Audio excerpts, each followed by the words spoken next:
తీసుకొని వచ్చాడు పెద్ద ఆయన. కాబట్టి పత్రికల్లో వార్తను చూసి వీళ్ళకి ధైర్యం చెప్పడానికి ఏమీ కాదు, కంగారు పడద్దండి అని చెప్పడానికి. రెండవది, నిజంగా తెలుగుదేశం పార్టీ కార్యకర్తలని వెరిఫై చేసుకోవడానికి నేను వచ్చినాను. అట్లా ఉండే అవకాశం లేదు. తెలుగుదేశం పార్టీలో కార్యకర్తలు మాకు చంద్రబాబు నాయుడు గారు మళ్ళీ చెప్తా ఉన్నాడు, మేము కూడా మళ్ళీ చెప్తా ఉన్నాం, పవన్ కళ్యాణ్ గారు కూడా మళ్ళీ చెప్తా ఉన్నారు. ఏదన్నా ఇష్యూస్ ఉంటే మాట్లాడుకోవాలి తప్ప ఎక్కడ ఏ రాష్ట్రంలో ఎక్కడా కూడా దౌర్జన్యాలు కానీ గూండాగిరి కానీ ఎక్కడా ఉండకూడదు అని మేము బలంగా నమ్ముతున్నాం మా ప్రభుత్వంలో. కాబట్టి ఎవరు భయపడాల్సిన అవసరం లేదు. ఏది న్యాయం అంటే అదే జరుగుతుంది, ఏదైతే ధర్మంగా ఉంటుందో దాని ప్రకారంగానే పోతుంది. 9 వార్షికోత్సవం సత్యనారాయణ బర్త్డే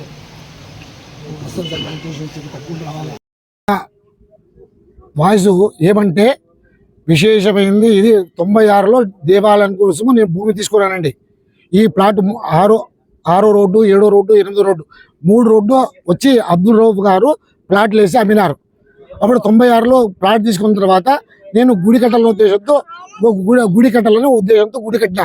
కట్టిన తర్వాత ఏమైంది, అబ్దుల్ రౌఫ్ నాకు చూపించింది వంక పరంబుకు జాగి చూపించినాడు. అది ఎంఆర్ఓ గారు పట్ట ఇచ్చినారు. ఆ భూమికి ఇచ్చిన తర్వాత అది గుడి వచ్చి పట్టా భూమిలో ఆ గుడి ఉంది. అయిన తర్వాత నేను 40-50 నా పేరు మీద రిజిస్ట్రేషన్ అయింది ప్లాట్. అయిన తర్వాత 25 ప్లాట్ వచ్చి నా భార్య పేరు మీద 60-30 దాన్ని రిజిస్ట్రేషన్ డి రాధాబాయి అని వాళ్ళ దగ్గర మేము కొనుక్కున్నాం. ఎందుకు అంటే ఆ వెనక గుడి ఉంది, ఆ గుడికి రస్తా లేదు. ఆ రస్తా లేకపోతే ఈ ప్లాట్ తీసుకుంటేనే మాకు రస్తా. అందువల్ల ఇది 2,10,000 పెట్టి ఈ జాగా తీసుకున్నాం.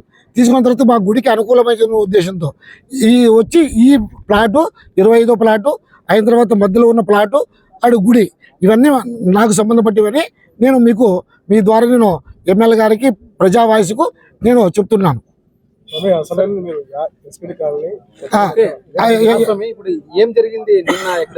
ఇక్కడ నిన్న లేక మొన్న వచ్చి ప్లాట్ ఓనరు వాళ్ళ చేతికి ఎవరో రాజకీయ వ్యక్తులు, ఏ రాజకీయ వ్యక్తులు ఉండదు తెలీదు, వాళ్ళ సపోర్ట్ వాళ్ళందరూ కూడా అక్కడ చెట్టు కింద కూర్చొని అంటే వాళ్ళకు చెప్పింటారు, వెరిఫై చేసి టీడీపీ నాకులో ఉండొచ్చు. వాళ్ళు కూలి మనుషులు ఏం చెప్పలేదు. ఆ ప్లాట్ ఓనర్కి ఆవిడ వచ్చింది ఏమి వీళ్ళు సపోర్ట్తో వచ్చినారని. ఎవరు? భూపాల్ చౌదరి సపోర్ట్ ఉంది కనుక వాళ్ళు వచ్చినారని మాకు తెలియడం. తెలిసిన తర్వాత వాడు వచ్చి బండిలు పగలు కొట్టినారు.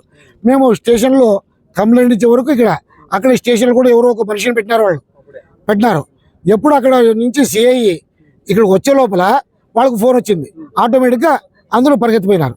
ఇక్కడ ఎవరు లేరు. ఆ టైంకి సిఐ మనిషి కానిస్టేబుల్ వచ్చినప్పుడు ఎవరు లేరు. ఎమ్మెల్యే గారు వచ్చి మీకోసం మేము న్యాయం చేస్తాము, ధర్మకార్యం కోసం మీరు ప్రాధాన్యపడుతున్నారు కనుక నేను అనుకుంటే మీకు నడిపిస్తానని ఎమ్మెల్యే గారు మాకు భరోసా ఇచ్చి పోయినారు. నా పేరు వచ్చి వెంకటగిరి ఫుల్ గిరిస్వామి గిరాచార అంటారు అందరూ. ఇది ఎస్కేడి కాలనీ 8th రోడ్డు ఉంటాడు. నేను విలేకరాన్ని వచ్చినాడు. ఆయనకి ఎవరు సపోర్ట్ ఉందంటే ఆయన విశేషమైన తెలుగుదేశం వాళ్ళు సపోర్ట్ ఉందని ఆయన కూడా పక్కన ఉన్న వాళ్ళు చెప్పినారు నాకు. ఎస్కేడి కాలనీ 8th రోడ్లో ఉండేటువంటి సత్యనారాయణ స్వామి టెంపుల్లో వెనక జాగం వచ్చేసి మా బావగారు కొనుక్కొని అక్కడ సత్యనారాయణ స్వామి టెంపుల్ కట్టుకొని ధర్మకార్యం చేస్తున్నాడు. ఆయనేం అపార్ట్మెంట్ కట్టుకోలే, ఏమీ లేదు. ఆ ధర్మకార్యం చేస్తున్నాడు, మందికి ఆ భోజనాలు పెడుతున్నాడు, పూజలు చేపిస్తున్నాడు, అన్ని ధర్మకార్యాలు చేస్తున్నాడు. అటువంటి కార్యం చేసేటప్పుడు ఈ మహమ్మద్ రౌఫ్ అని మధ్యలో జాగం వచ్చేసి మహమ్మద్ రౌఫ్ మొదట మాకు రిజిస్ట్రేషన్ చేసి తర్వాత ఇంకెవరికో బొరుగులు బట్టి ఆయన సీనా అని ఆయనకు రిజిస్ట్రేషన్ చేసి ఇచ్చినాడంటే అది మాకు తెలియదు. 2016-17లో మాకు రిజిస్ట్రేషన్ అయిపోయింది. అది కోర్టు కూడా మాకు తీర్పిచ్చింది. దానికన్నా ముందు రిజిస్ట్రేషన్ అయిపోయింది. మాకు ఎన్ని వాదించినా మన సైడే న్యాయం ఉంది. ఆ ఉన్నటువంటి న్యాయంలో వచ్చేసి మధ్యలో 2 ఏండ్లకి 3 ఏండ్లకి వచ్చేసి బండలు పీకడము, గేటు పీకడము, ఒక ఆయన ఉన్నప్పుడు వచ్చి బెదిరించడము, ఇట్లా చేస్తున్నాడు. దీంట్లో భాగంగా ఆయన భీమా అని ఒక వంట క్యాటరింగ్ ఆయన వంట చేసేవాడు. ఆయన కూడా మా గుడిలో ఎన్నోసార్లు క్యాటరింగ్ చేసి ఆయన బతికినాడు చేసుకొని. బ్రాహ్మణులను వద్దనని నేను చేసుకొని బ్రాహ్మణులకి మద్దతు ఇవ్వలే కానీ వాళ్ళ కూలి చేసే వాళ్ళ జతకు వచ్చేసి ఆయన కూడా కూల్చండిరా, పీకి పారేసేయండిరా, ఏం చేస్తారు చూస్తామంటే మాకు కూడా కొద్దిగా నొప్పి అయింది. దానికి మేము కూడా అందరూ కలిసి ఈరోజు మాట్లాడినాము. ఆ భీమ గారిని కూడా చూసుకోవాలని మేము రాజకీయంగా మేము కూడా అధికారికంగా కోరుతున్నాం. అధికారులందరూ కోరేది ఒకటే, మాకు దయచేసి న్యాయం చేసి. ఆయన ఎందుకు వచ్చినారు మధ్యలో? ఆయనకి ఏం సంబంధం? ఆయన తెలుగుదేశం వాళ్ళని పిలుచుకుని వచ్చారంట. ఆయన తెలుగుదేశం నాయకులు పిలుచుకున్నారు. ఎవరు పేర్లు తెలియదు. తెలుగుదేశం నాయకుడు సజ్జత్ అని ఆయన పిలుచుకుని వచ్చినాడంట. ఆ భీమా వచ్చినాడు, మాకు తెలియదు. యాక్చువల్గా మేము వచ్చేసరికి ఆయన పారిపోయినాడు. ఇంకొక బామర్ది ఉన్నాడు, ఆయన ఫోటో కూడా తీసినాడు ప్రత్యక్షంగా. మేము వచ్చేసరికి ఆయన పారిపోయినాడు. ఇది టార్చర్ తట్టుకోలేక మేము వేడుకుంటున్నాము. ఎమ్మెల్యే గారిని కానీ ఎవరిని కానీ అందరిని వేడుకుంటున్నాం, దయచేసి దీనికి న్యాయం చేకూర్చండి మేము కోరుకుంటున్నాం. మీ పేరు సార్? నా పేరు విజేంద్రాచార్.